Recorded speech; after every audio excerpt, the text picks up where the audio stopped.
ఛత్తర్పూర్ నగరం దీలాపూర్ గ్రామంలోని దమోరా స్కూల్లో చదువుకునే ఓ విద్యార్థి తరచూ ఆలస్యంగా క్లాసులకు వస్తూ ఉంటాడు. శుక్రవారం కూడా ఆలస్యంగా రావడంతో ప్రధానోపాధ్యాయుడు సురేంద్ర కుమార్ సక్సేనా అతడితో పాటు మరో విద్యార్థిని కొట్టారు.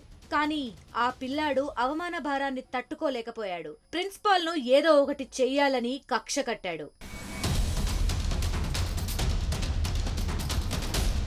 అదే రోజు మధ్యాహ్నం స్కూల్ ఆవరణలోని బాత్రూంలోకి వెళ్లిన ప్రిన్సిపాల్ ను ఫాలో చేస్తూ ఇద్దరు విద్యార్థులు లోపలికి వెళ్లారు.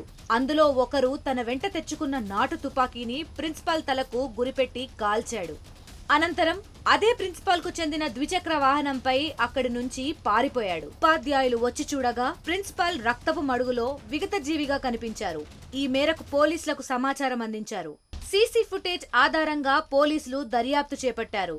ఇద్దరు విద్యార్థులు ప్రిన్సిపాల్ ను అనుసరిస్తూ బాత్రూంలోకి వెళ్లారని, కానీ అందులో ఒక్కరే ప్రిన్సిపాల్ పై కాల్పులు జరిపినట్లు గుర్తించారు.